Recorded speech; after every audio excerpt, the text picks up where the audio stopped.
The radio crackled with static and confusion. Forward operating base Sentinel had gone dark 47 minutes ago, and nobody knew why. The operations center at Bagram buzzed with controlled panic as colonels leaned over glowing screens, their faces illuminated by satellite feeds that showed nothing but dust and smoke where 1,200 Marines had been dug in. The last transmission had been garbled, cut short by something that sounded like thunder rolling across broken glass. Then silence.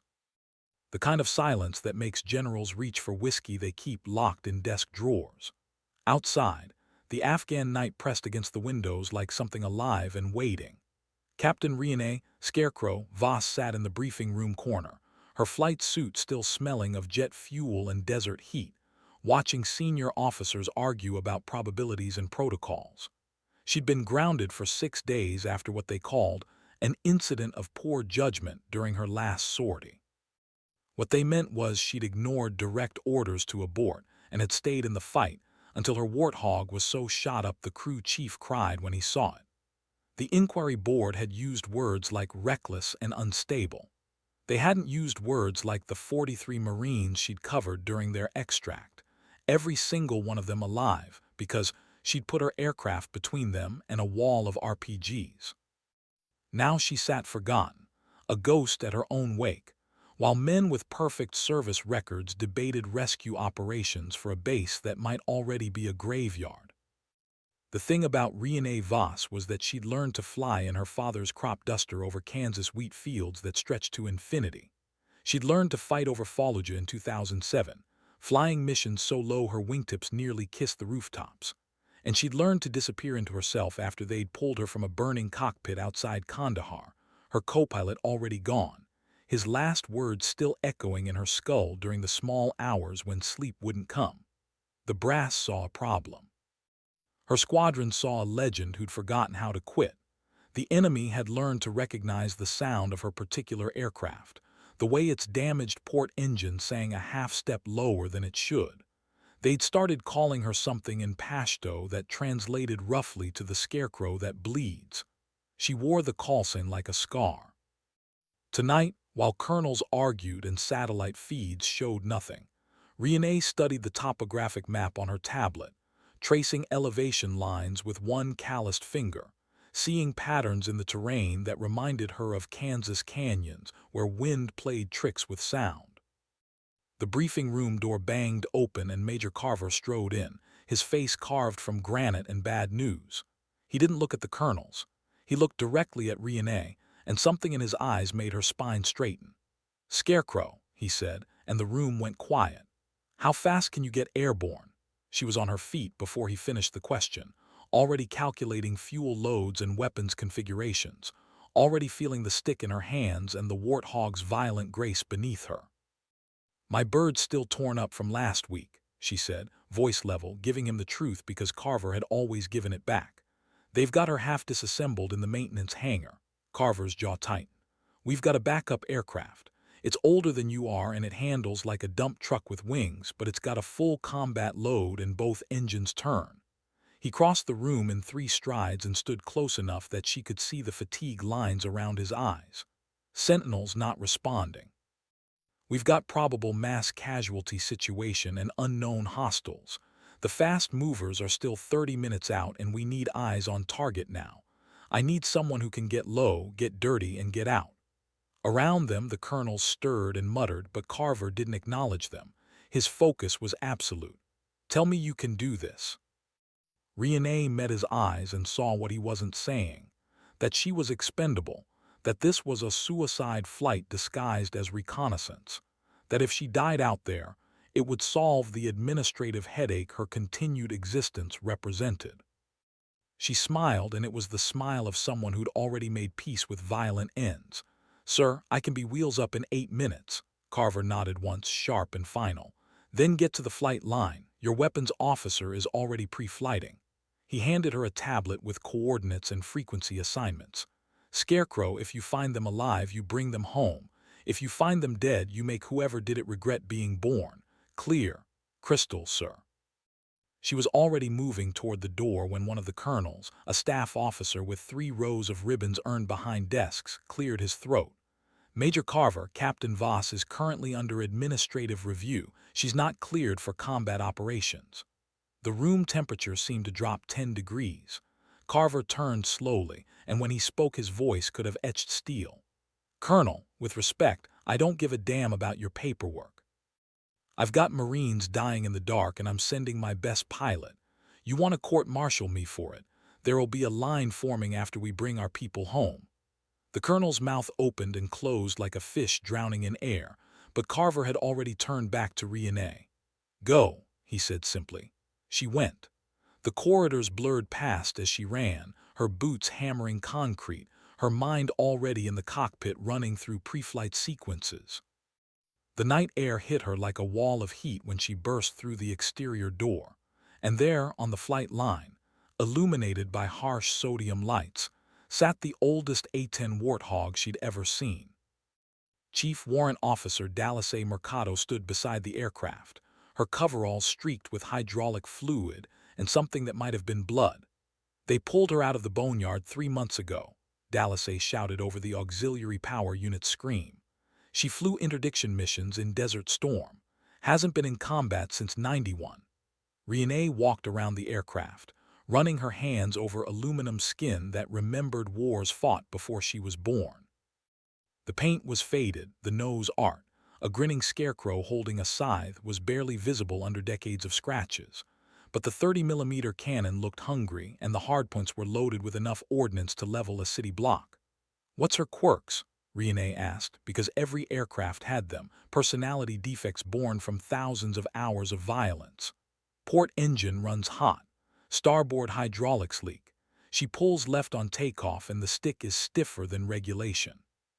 But the gun is perfect and the engines are strong. Dallas A's dark eyes were serious. I've loaded you with full combat mix on the 30mm, high explosive and armor piercing. Mavericks on stations 3 and 11. You've got flares and chaff for days, but your countermeasure suite is analog. No fancy computer assistance. It's all manual, Renee grinned. Just like learning to drive stick. Just like learning to die, Dallas A corrected, but there was respect in her voice. Bring her back, Scarecrow, both of you. The pre-flight took 6 minutes. Renee's hands moved through checks with the muscle memory of 10,000 hours, flipping switches, testing surfaces, confirming weapons status. The cockpit smelled like old hydraulic fluid, stale sweat, and the particular electrical scent of military aircraft pushed too hard for too long. She strapped in, adjusted her helmet, and keyed the radio. Bagram Tower, Scarecrow 03 requesting immediate combat takeoff, Vector 270. There was a pause, then a female voice came back, younger than Renee, nervous. Scarecrow 03 Tower, confirm you're requesting emergency clearance. That's affirmative, Tower. I've got priority tasking. Time is critical. Another pause. Renee could imagine the tower controller looking at her supervisor, getting the nod, making a decision that might end a career. Scarecrow 03, you're cleared for immediate departure runway 28. Wind 270 at 15 knots. Altimeter 299er2, Godspeed. Copy all, Tower, Scarecrow's rolling. She pushed the throttles forward and the old warthog shuddered, then began to move, engines building from a whisper to a scream. The runway lights blurred into streaks as she accelerated, the aircraft pulling left like Dallas A had warned, requiring constant right rudder pressure. At 140 knots she rotated, pulling the nose up, feeling the aircraft fight her for every degree of climb. Then they were airborne, rising into darkness, leaving the safety of lights and concrete behind. Renee climbed to 5,000 feet, leveled off, and turned southwest toward coordinates that might contain 1,200 dead Marines or might contain nothing at all. The moon was a thin crescent, barely enough light to distinguish Earth from sky. Below her, the Hindu Kush Mountains were teeth waiting to tear metal apart. She checked her tactical display, confirmed her data link was functional, and opened the command frequency. Overlord Scarecrow 03 is airborne and proceeding to target area. Request situation update. The response came from Carver himself, his voice carefully neutral. Scarecrow Overlord, no change in status. Sentinel remains dark. Proceed with extreme caution. We're reading multiple heat signatures in your target area but can't identify them. Could be vehicles, could be fires. Fast movers are 22 minutes behind you. Copy, Overlord. Be advised my aircraft is a museum piece. If I get into trouble, I won't be able to outrun anything modern. There was dry humor in Carver's voice when he responded. Scarecrow, when have you ever tried to outrun trouble? Fair point, sir. Scarecrow's continuing inbound. She pushed the throttles up, trading fuel economy for speed, watching the mountain slide past beneath her wings. The aircraft rattled and shook, every rivet protesting, but it flew straight and the engines sang their twin turbofan song without hesitation. This was what Riene understood better than paperwork or politics, the pure physics of flight, the way an aircraft could be wounded and still fly, the kinship between damaged things that refused to quit. The radio crackled with distant traffic, other aircraft talking to other controllers, the constant background noise of a war that never slept. She filtered it out, focusing on the growing darkness ahead where Fob's sentinel waited in silence. At 20 miles out, her radar warning receiver chirped. Someone was painting her with targeting radar. Riene's hands moved without conscious thought, punching chaff bundles, braking left, descending rapidly while scanning her instruments for the threat origin. The RWR chirped again, more insistent now, and she saw it on her threat display. A mobile air defense system, Chinese manufacture, probably a Pantsir or something similar. Professional hardware, not the usual Taliban improvisation. Overlord, Scarecrow, I'm spiked. Someone just lit me up with tracking radar, bearing 095 from my position. Designating contact Echo Alpha 1. Carver's voice came back tight. Scarecrow confirmed. We're seeing it too. Break off and hold at 30 miles until the strike package arrives. She didn't break off. Instead, she dropped to 3,000 feet, using the terrain to mask her approach, flying between mountain ridges with wingtip clearance measured in meters.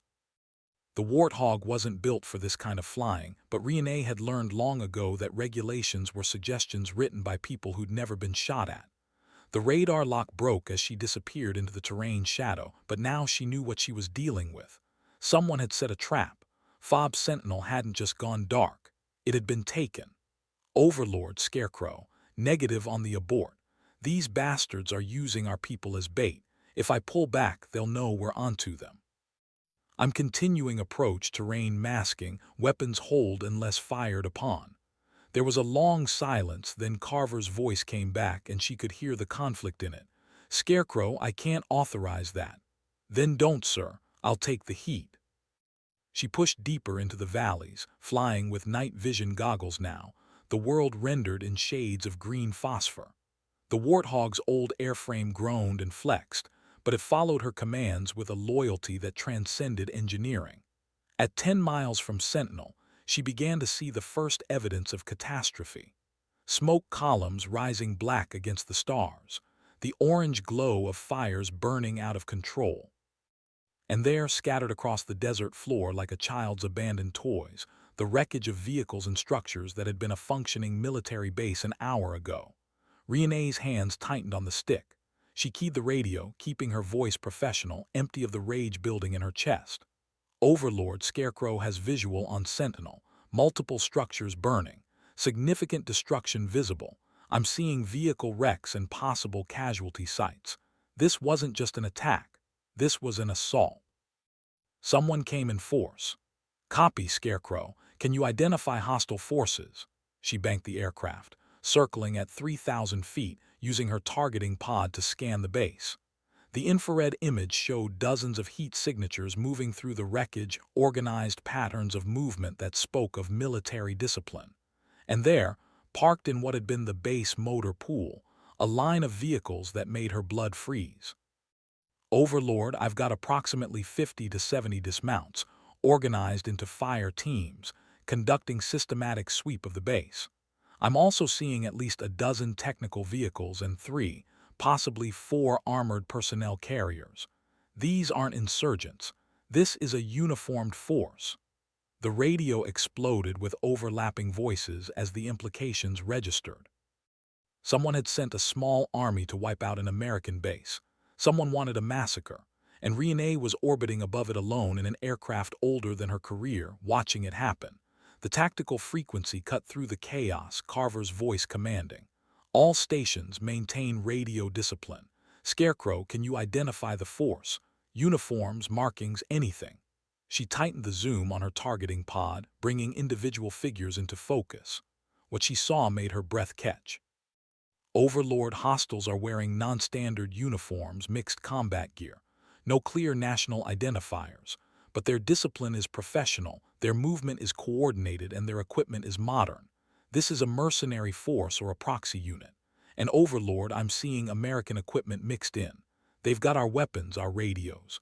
They're not just attacking Sentinel. They're planning to use its identity. The silence on the radio stretched for 5 seconds that felt like 5 hours. Then Carver's voice came back, and it was the voice of a man who just watched the rules change. Scarecrow, new tasking. We need positive identification of hostile leadership. Mark targets for the strike package. Do not, I repeat, do not engage unless you're compromised. Renee acknowledged and began her work, marking targets with her laser designator, painting vehicles and probable command posts with invisible light that would guide missiles to their deaths. But as she worked, she saw something that made her forget the orders, forget the caution, forget everything except the rage. There in the center of the base, hostiles were herding prisoners. American Marines, maybe 40 of them, forced to their knees in the dirt. She watched through the targeting pod as a figure in black combat gear walked down the line of prisoners, stopping at each one, making them look up. The figure moved with theatrical precision, taking their time, and Renee understood with sick certainty that this was being recorded. This was meant to be propaganda, a message written in American blood. The figure stopped at the first Marine, raised a pistol, and Renee didn't wait for permission. She rolled the warthog inverted, pulled the nose through until the desert filled her canopy, and dove. The altimeter unwound like a broken watch as she plummeted toward the base, lining up the 30mm cannon, feeling the aircraft's entire airframe align with murderous intent. At 1,500 feet, she squeezed the trigger, and the GA-U-8 Avenger cannon roared to life, spitting 70 rounds per second of depleted uranium hate. The sound was like nothing else in aviation, a deep mechanical burp that resonated in the chest cavity and the soul. The first burst walked across the ground between the prisoners and their executioners, a line of explosions that threw dirt and fire 50 feet in the air. The hostile formation scattered like startled insects, and Renee pulled out of the dive, banking hard right, already lining up her second pass. The radio was screaming at her, Carver's voice, sharp with anger and fear. Scarecrow, break off. You're compromised. You're going to get yourself killed. She ignored him, ignored the flashing threat warnings, ignored the tracers that began to arc up toward her like malevolent fireflies. The prisoners were running now, breaking for cover, and she needed to give them time. Her second pass targeted the vehicles, and she walked cannon fire across the motor pool, turning technicals into scrap metal and secondary explosions. An ammunition truck went up with a blast that lit the night like a miniature sun, and Renee flew through the shockwave, the warthog shuddering but holding together. On her third pass, the air defense system found her. The RWR went from chirping to screaming, and she knew without looking at the display that a missile was in the air. She punched flares, broke left, climbed, dove, threw the aircraft through maneuvers it was never designed for, and felt the missile detonate somewhere behind her. Shrapnel peppered the tail section, and something in the port engine began to make an unhealthy rattling sound, but she was still flying, still fighting. Scarecrow, you're hit. We're reading engine damage. Break off now. Carver's voice had gone from angry to desperate, and Renee realized with distant surprise that he actually cared if she lived or died. Negative, Overlord. Those Marines are still in the open. I'm not leaving them. She came around for another pass, lower this time, so low she could see faces looking up at her, both American and enemy.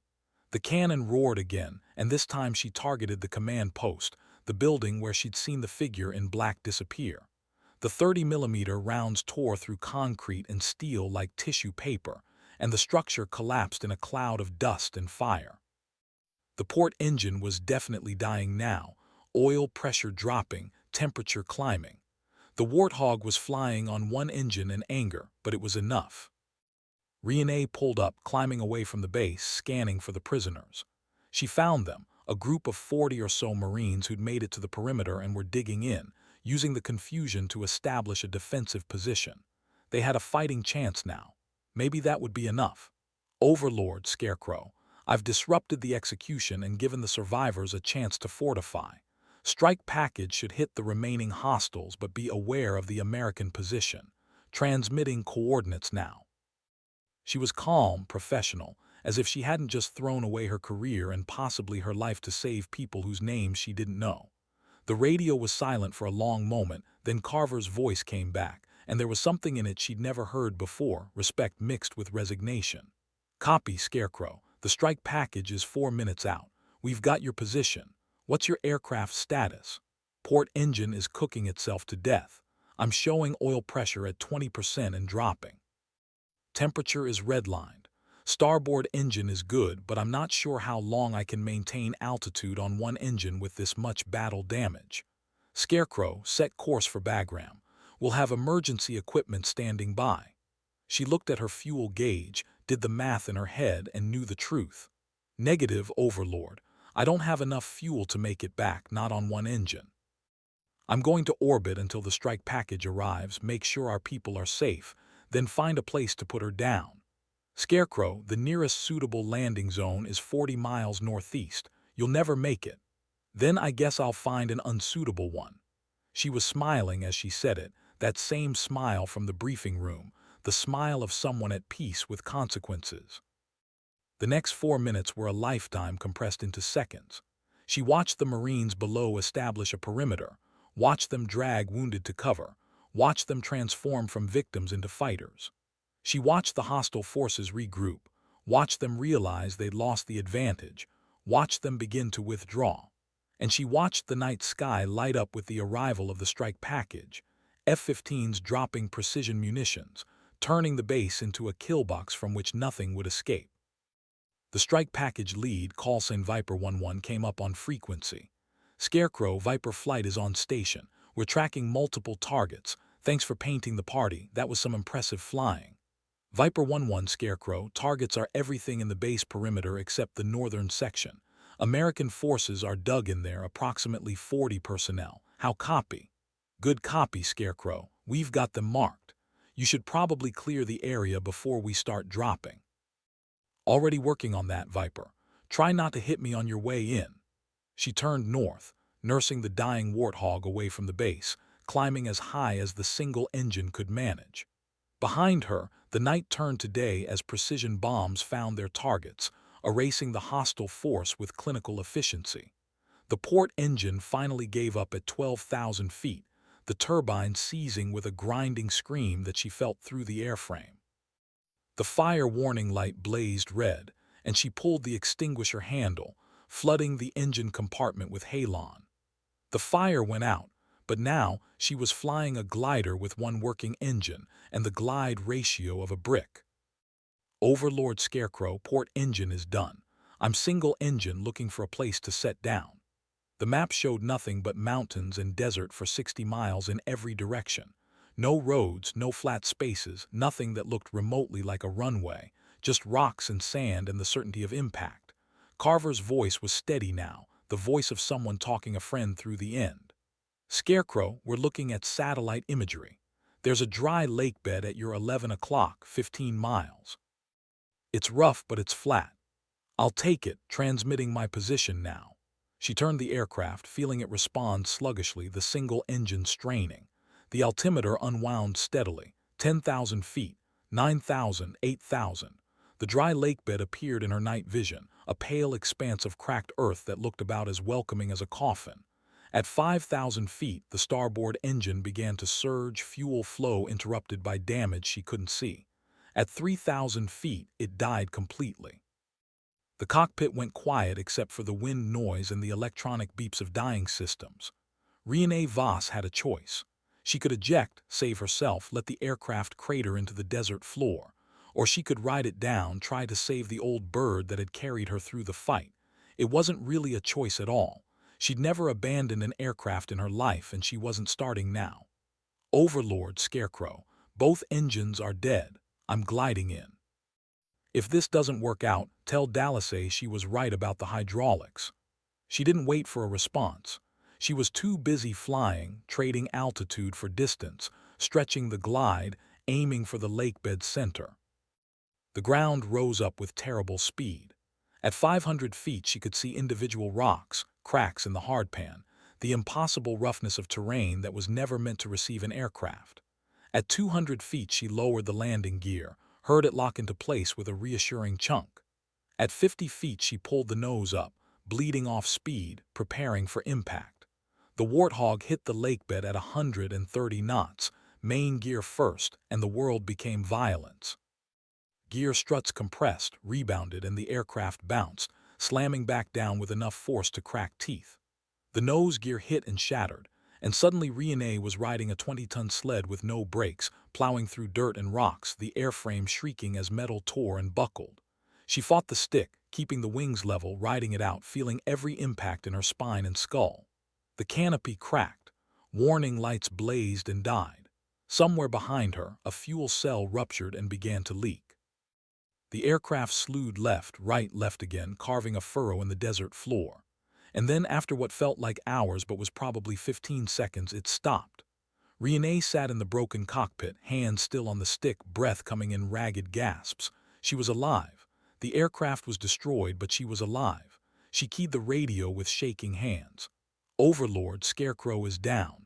Aircraft is totaled, but I'm okay. I'm going to need a ride home. The response was immediate, multiple voices talking over each other, but Carver's cut through them all. Scarecrow, SAR is launching now. Hang tight. You did good. You did real good. She climbed out of the cockpit, dropped to the ground, and her legs gave out. She sat in the dirt next to the broken Warthog, looking up at the stars, and started to laugh. It was the laughter of someone who'd bet everything on a single hand and somehow walked away from the table. After a while, the laughter turned to tears, and she sat there in the dark, crying for reasons she couldn't fully articulate. For the Marines she'd saved. For the aircraft she'd destroyed. For the career that was definitely over now. For her co-pilot who'd died over Kandahar. For every mission that had brought her to this moment. The rescue helicopter found her 90 minutes later, sitting beside the wreckage, drawing patterns in the dirt.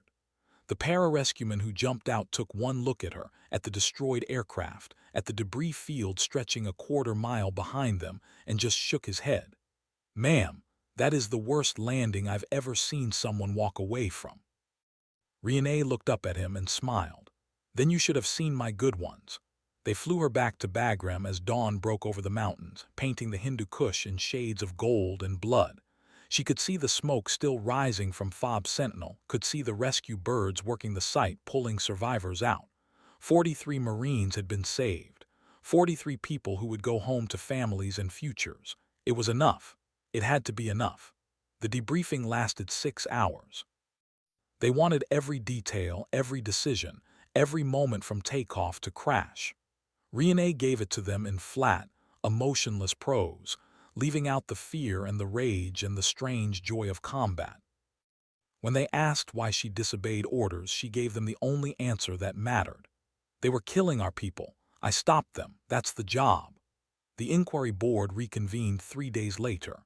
Renee stood at attention in her dress uniform, ribbons on her chest, ready to accept whatever judgment they delivered. She'd violated direct orders. She'd destroyed a military aircraft.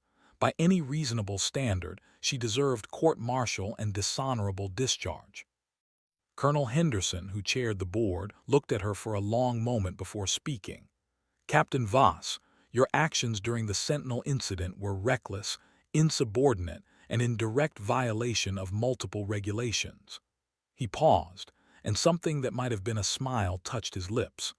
"They also saved 43 lives and prevented an international incident of catastrophic proportions. The hostiles you engaged were subsequently identified as a Wagner Group proxy force attempting to create plausible deniability for their actions. Your intervention disrupted their operational security and allowed us to attribute responsibility." Henderson glanced at the other board members, then back to Renee. The charges of conduct unbecoming and destruction of government property are hereby dismissed. Furthermore, you are to be awarded the Distinguished Flying Cross for your actions. Major Carver has recommended you for command of the 315 Fighter Squadron, and this board concurs. Congratulations, Major Voss. The room spun slightly. Major, command. She'd been prepared for the end of her career, and instead they were promoting her. Sir, I don't understand. Henderson stood, and the rest of the board followed. Major Voss, the military needs pilots who follow orders, but it also needs pilots who know when the orders are wrong. You're the latter. Try to occasionally be the former. Dismissed. The squadron accepted her with the kind of cautious respect given to dangerous things that might be useful. They called her Major now, or Scarecrow when they thought she couldn't hear, and they flew when she told them to fly and fought when she told them to fight. She was harder on them than any commander they'd had before, demanding perfection while accepting nothing less than total commitment. But she also flew with them, led from the front, took the most dangerous missions herself. Within 6 months, the 315 had the highest mission success rate in theater. Within a year, they had the lowest casualty rate. Word spread. The squadron that used to be a dumping ground for problem pilots became the posting everyone wanted. They started calling themselves the Scarecrows, and they painted stylized scarecrow nose art on their aircraft, each one unique but carrying the same basic theme, something that looked like it should fall apart but refused to die. Renee watched her pilots grow from adequate to exceptional, watched them learn to fly on instinct and fight with precision. She saw herself in their faces sometimes, the same hunger to prove something, the same need to matter. She tried to give them what she'd needed and never quite received, someone who believed in them even when they didn't believe in themselves. The war ground on. Seasons turned. The mountains wore their snow and shed it, over and over, indifferent to the human drama played out in their shadow. And slowly, quietly, Renee Scarecrow Voss became something she'd never expected, a legend not despite her damaged history, but because of it. Pilots told stories about her in ready rooms across the theater. The stories grew in the telling, acquiring mythic dimensions.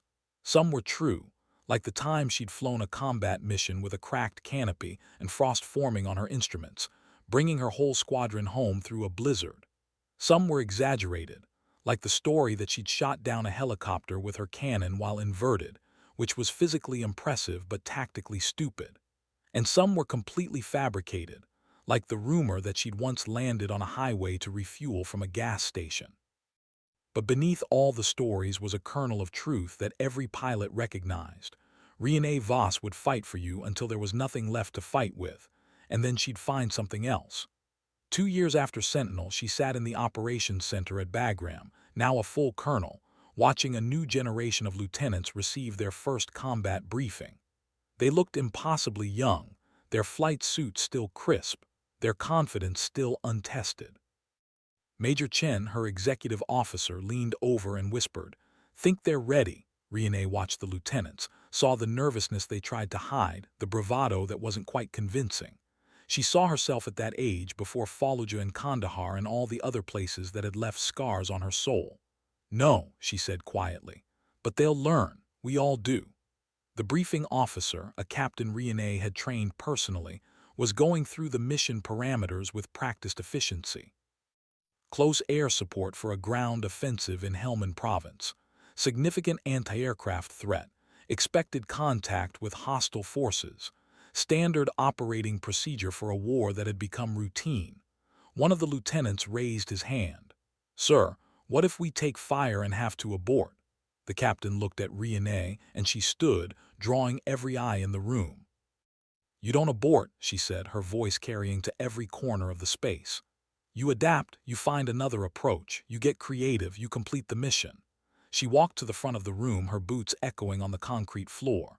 "There are Marines down there who are counting on you. They don't care if you're scared. They don't care if your aircraft is damaged. They care if you show up when they need you. So you show up, every time, no matter what." The room was silent. The lieutenant stared at her with something between awe and terror. "But sir," another one ventured, "what if showing up means we don't make it back?" Renee smiled, and it was the smile of someone who'd faced that question 100 times. Then you make sure your sacrifice means something. You buy time for your wingman to complete the mission. You draw fire away from the ground forces. You do damage on your way out. You never ever quit. She looked at each of them in turn. But here's the secret they don't tell you in flight school. If you commit completely, if you fly with everything you have, you'll probably survive. The pilots who hesitate, who hold back, who try to stay safe, those are the ones who die. All in or nothing, that's the choice. She let that sink in, then nodded to the briefing officer. Carry on, Captain. The mission launched an hour later. Riene watched from the tower as 12 aircraft took off in perfect formation, climbing into the morning sun, carrying her lessons with them. Most would come back. Statistics and experience said one or two might not. That was the weight of command, the burden she'd accepted when she'd pinned on the colonel's eagles. Major Chen joined her at the window. You really believe that, all in or nothing? Riene didn't take her eyes off the aircraft, now just specks against the mountains. I believe that if you're going to fight, you fight to win. Half measures get people killed. Better to burn bright and risk burning out than to flicker and fade and accomplish nothing. That's a good philosophy for a pilot. It's hell on commanding officers. She turned to look at him, this solid, dependable officer who'd kept her grounded when the nightmares got too bad. Is that your way of saying I'm difficult to work for? Chen smiled. That's my way of saying you're the best commander I've ever served under, and you scare the hell out of me on a regular basis. Good. Fear keeps you sharp. They stood together, watching the empty sky, waiting for the radio calls that would tell them if today was a day of victory or tragedy. The hours passed in the peculiar limbo of military operations, long stretches of nothing punctuated by moments of intense action. Riene worked through paperwork, approved maintenance schedules, reviewed pilot evaluations, the mundane business of keeping a squadron operational. But part of her attention was always on the radio, listening for the calls that mattered. At 14:30 local time, the radio crackled with urgency. Overlord Dragon 2-3. We're taking effective fire. Sam's site has locked us up, requesting immediate suppression. Riene was on her feet before Chen could move, crossing to the radio operator. Dragon 2-3, Overlord Actual, what's your position? The response came back strained, the pilot clearly maneuvering hard. Grid November Golf 473821. Sam's site is mobile, at least 2 launchers. They're tracking multiple aircraft. She pulled up the map display, found the coordinates, calculated ranges and response times. The strike package couldn't reach them for 15 minutes. The Wild Weasel suppression aircraft were 30 minutes out. Dragon Flight was on their own, and one of those pilots was Lieutenant Morrison on her 3rd combat mission. Dragon 2-3, Overlord Actual. Can you identify the SAM type? Looks like SA-15, Russian make. Professional setup. They knew we were coming. Riene's mind raced through options, calculating probabilities, measuring acceptable losses against mission success. This was the moment every commander faced: send more resources and risk more lives, or abandon the mission and let the enemy win. Dragon Flight Overlord Actual. Break north, gain altitude, stay above their engagement envelope. Abort the ground support mission and egress to safe airspace. There was a pause, then a different voice came on, younger, edged with panic. Overlord Dragon 2-2. We've got troops in contact on the ground. If we bug out, they're dead. It was Morrison. Of course it was Morrison. Riene closed her eyes, seeing herself in that cockpit, facing the same choice she'd faced over Sentinel. Follow orders and let people die, or ignore orders and risk everything. Dragon 2-2, Overlord Actual. I understand the situation. I'm ordering you to abort. The ground forces have other support assets available. It was a lie. They both knew it was a lie. Overlord Dragon 2-2, I can't just leave them. And there it was, the moment when theory met reality, when training encountered conscience. Riene looked at Chen, saw the question in his eyes. She picked up the microphone and made a choice.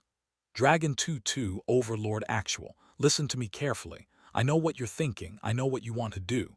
And I'm telling you as your commanding officer and as someone who's been exactly where you are, abort the mission. Those ground forces are important, but you're important too. You're no good to anyone dead. Break north and gain altitude. That's an order. The radio was silent for 5 seconds that felt like 5 years. Then Morrison's voice came back, steadier now, decision made. Copy Overlord, Dragon Flight is breaking north. Renee sagged against the console, suddenly aware that she'd been holding her breath. Chen put a hand on her shoulder. That was the right call. Was it? She straightened, watching the tactical display as Dragon Flight's icons turned north, climbing away from danger. Those Marines on the ground needed support, and they'll get it from the weasels when they arrive. You just saved Morrison from making the same mistake you did. It wasn't a mistake. Chen's hand tightened on her shoulder. Then why did you stop her from doing it? She didn't have an answer for that. Or maybe she did, but it was too complicated to articulate. Something about learning that survival wasn't cowardice, that fighting another day mattered, that you could be brave without being suicidal. That wisdom came at a price she was still paying. Dragon Flight made it back safely an hour later. Renee watched Morrison climb out of her cockpit, saw the lieutenant's hands shaking as she pulled off her helmet. She walked across the flight line to meet her. Morrison straightened when she saw Renee approaching, trying for military bearing while her face showed the aftermath of adrenaline. "Sir, I'm sorry. I should have followed orders immediately. I shouldn't have questioned. Lieutenant, walk with me." Renee led her away from the flight line, toward the perimeter where they could talk without an audience. The afternoon sun beat down on them, turning their flight suits into ovens, but neither noticed. "I need you to understand something," Renee said when they were alone. "What you felt up there, that pull to stay in the fight, to help those troops no matter the cost, that's not wrong. That's the best part of who we are as officers." Morrison looked at her with confusion. "Then why did you order me to abort?" "Because there's a difference between courage and suicide. Because you're more valuable alive than dead. Because I've lost too many good pilots who thought being brave meant never retreating." She stopped, turned to face Morrison directly. "I once disobeyed the same order I gave you today. I stayed in a fight I should have left. 43 Marines lived because of that decision, and I got a medal and a promotion. So I should have stayed. No, because I also destroyed an aircraft, nearly got myself killed, and set an example that's gotten other pilots hurt trying to replicate it. The story everyone tells about Sentinel makes me sound like a hero.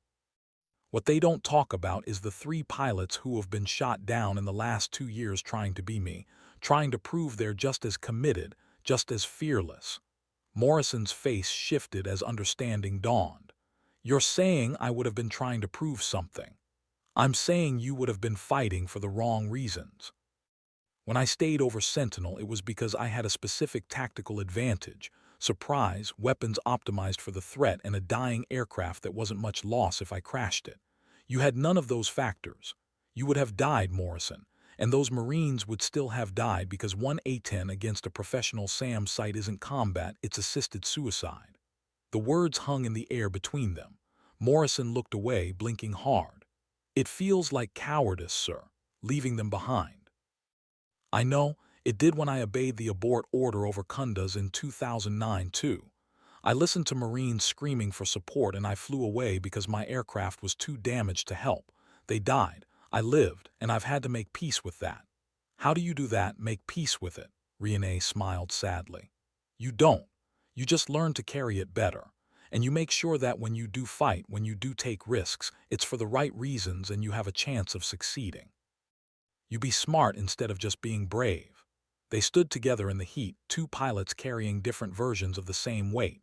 Finally, Morrison spoke again. "Thank you, sir, for stopping me from doing something stupid. Thank you for trusting me enough to listen. Now go debrief with your flight lead and get some food. We'll fly again tomorrow." Morrison saluted and walked away, and Renee watched her go, hopping the lesson would stick. The war continued its grinding progression. Seasons turned again. The mountains endured, and slowly, through accumulated examples and hard-won wisdom, Renee's squadron learned to fight intelligently instead of just bravely. The casualty rate dropped even further, mission success climbed, and other squadrons began to study their tactics, their training methods, their culture. 3 years after Sentinel, a delegation from the Pentagon arrived at Bagram.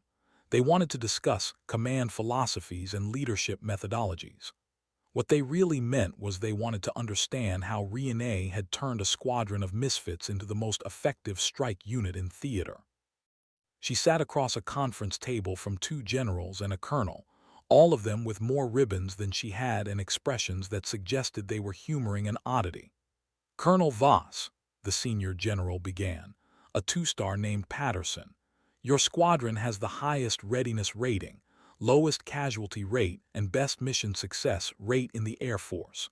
We'd like to understand your methods so we can implement them service-wide. Riene looked at them, these polished officers who'd spent more time in the Pentagon than in cockpits, and chose her words carefully. With respect, sir, I don't think my methods scale. What works for the 315 works because of who we are, not because of some systematic approach you can export. Patterson frowned. Explain.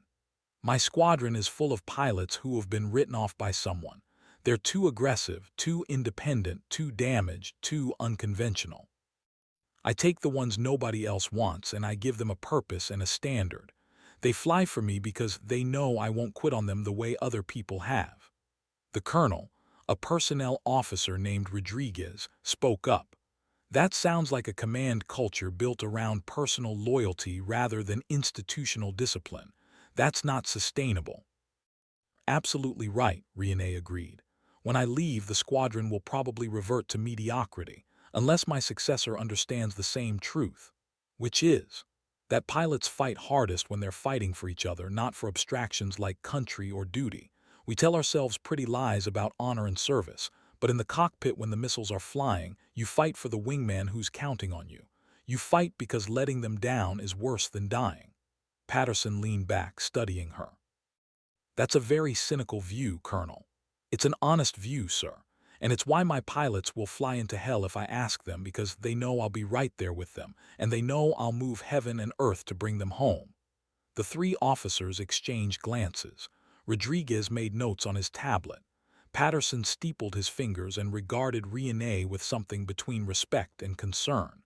Colonel Voss, you're being considered for promotion to brigadier general. That would mean leaving the 315, taking a staff position, broader responsibilities. How do you feel about that? Riene's stomach went cold. General officer rank was the pinnacle every colonel supposedly aspired to, but it meant flying a desk instead of an aircraft, managing budgets instead of leading missions. It meant becoming the thing she'd spent her career resisting, an administrator, a politician, someone who gave orders but didn't execute them. Honestly, sir, it terrifies me. Patterson's eyebrows rose. That's not the response we typically hear. Then you're typically asking the wrong people. I'm a pilot. I'm good at flying and fighting and leading other pilots. Put me in the Pentagon and I'll be miserable and ineffective. The Air Force has plenty of officers who excel at staff work. Let me keep doing what I'm good at. The junior general, a quiet man named Walsh, spoke for the first time. Colonel, you're 41 years old. You have perhaps another 5 years of viable flight status before age and regulations ground you permanently. Are you planning to retire as a colonel? If that's the choice, yes, sir. You'd give up flag rank to keep flying. I'd give up everything to keep flying. That's not a hard question. The three officers looked at her like she was speaking a foreign language, and perhaps she was. They'd climbed the ranks by accepting every promotion, playing the political games, building the right relationships. They couldn't fathom someone who'd choose operational duty over advancement. Patterson closed the folder in front of him. Colonel Voss will take your preferences under advisement. The promotion board meets in 3 months. Until then, continue your work with the 315. Yes, sir. They dismissed her, and Riene walked out of the conference room into the Afghan afternoon, feeling like she just dodged a bullet and simultaneously shot herself in the foot.